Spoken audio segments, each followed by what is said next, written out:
ഇന്നത്തെ സുവിശേഷം മത്തായി 10:1-7 വരെ. അധികാരത്തോടെയുള്ള ദൈവവിളിയും സുവിശേഷ ദൗത്യവും. യേശുനാഥൻ തന്റെ രക്ഷാകര ദൗത്യം ലോകമെങ്ങും വ്യാപിപ്പിക്കുന്നതിനായി 12 ശിഷ്യന്മാരെ തിരഞ്ഞെടുത്ത് അവർക്ക് പ്രത്യേക അധികാരങ്ങൾ നൽകി സുവിശേഷ പ്രഘോഷണത്തിനായി അയക്കുന്ന സുപ്രധാന വചനഭാഗമാണിത്. സാധാരണക്കാരായ മനുഷ്യരെ ദൈവരാജ്യത്തിന്റെ വലിയ വേലക്കാരാക്കി മാറ്റുന്ന ക്രിസ്തുവിന്റെ സ്നേഹമാണ് നാം ഇവിടെ ദർശിക്കുന്നത്.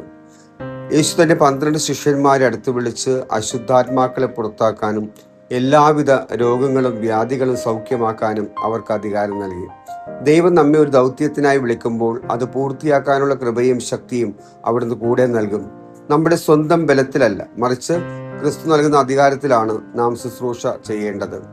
സുവിശേഷകൻ 12 അപ്പോസ്തലന്മാരുടെ പേരിൽ എടുത്തു പറയുന്നു. അതിൽ മീൻപിടുത്തക്കാരായ പത്രോസും തോമസും യോഹന്നാനും ഒക്കെ ഉണ്ട്. റോമാക്കാർക്ക് വേണ്ടി നികുതി പിരിച്ചിരുന്ന മത്തായിയുണ്ട്. ഒടുവിൽ യേശുവിനെ ഒറ്റിക്കൊടുത്ത യൂദാസ്കറിയയുമുണ്ട്. യേശു തിരഞ്ഞെടുത്തത് എല്ലാം തികഞ്ഞ മനുഷ്യരെയല്ല, വ്യത്യസ്ത സ്വഭാവമുള്ള ബലഹീനതകളുള്ള മനുഷ്യരെയാണ് അവിടെ തന്റെ കൂട്ടായ്മയിലേക്ക് വിളിച്ചത്. ദൈവം നമ്മുടെ ഭൂതകാലമല്ല നോക്കുന്നത്, അവിടുത്തെ കൈകളിൽ നമ്മെ തന്നെ സമർപ്പിക്കാനുള്ള നമ്മുടെ മനസ്സാണ്. യേശു അവരെ അയക്കുമ്പോൾ കൃത്യമായ നിർദ്ദേശം നൽകി. വിജാതിയുടെ അടുത്തേക്ക് പോകരുത്, ഇസ്രായേൽ വംശത്തിലെ നഷ്ടപ്പെട്ടു പോയ ആടുകളുടെ അടുക്കലേക്ക് പോകുവിൻ.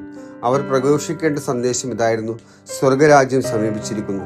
ദൈവരാജ്യത്തിന്റെ സന്ദേശം ആദ്യം സ്വന്തം ഭവനങ്ങളിൽ നിന്നും സ്വന്തം ജനങ്ങളിൽ നിന്നും ആരംഭിക്കണം. ദൈവത്തിന്റെ സ്നേഹം നമ്മുടെ വാക്കുകളിലൂടെയും പ്രവൃത്തികളിലൂടെയും മറ്റുള്ളവർക്ക് അനുഭവേദ്യമാകണം. പ്രിയമുള്ളവരെ, ജ്ഞാനസ്നാനം സ്വീകരിച്ച നിമിഷം മുതൽ നമ്മളും ക്രിസ്തുവിന്റെ അപ്പോസ്തലന്മാരായി മാറിയിരിക്കുകയാണ്. ഈ 12 പേരെ പോലെ നാമും ബലഹീനരും പാപികളുമായിരിക്കാം. എന്നാൽ നമ്മെക്കുറിച്ചും ദൈവത്തിന് വലിയൊരു പദ്ധതിയുണ്ട്. നമ്മുടെ കുടുംബങ്ങളിലും ജീവിക്കുന്ന ചുറ്റുപാടുകളിലും സ്വർഗരാജ്യം സമീപിച്ചിരിക്കുന്നുവെന്ന് വിളിച്ചു പറയാൻ, അതായത് ദൈവത്തിന്റെ സ്നേഹവും സമാധാനവും പങ്കുവയ്ക്കാൻ നമുക്ക് സാധിക്കുന്നുണ്ടോ? തളർന്നിരിക്കുന്നവർക്ക് ആശ്വാസമേകാനും പാപത്തിന്റെ അശുദ്ധിയിൽ കഴിയുന്നവർക്ക് വേണ്ടി പ്രാർത്ഥിക്കാനും യേശു ഇന്ന് നമുക്ക് അധികാരം നൽകിയിട്ടുണ്ട്. അവിടുത്തെ വിശ്വസ്തരായ ദൂതന്മാരായി ജീവിക്കാൻ നമുക്കും നമ്മെ തന്നെ സമർപ്പിക്കാം. ആമേൻ.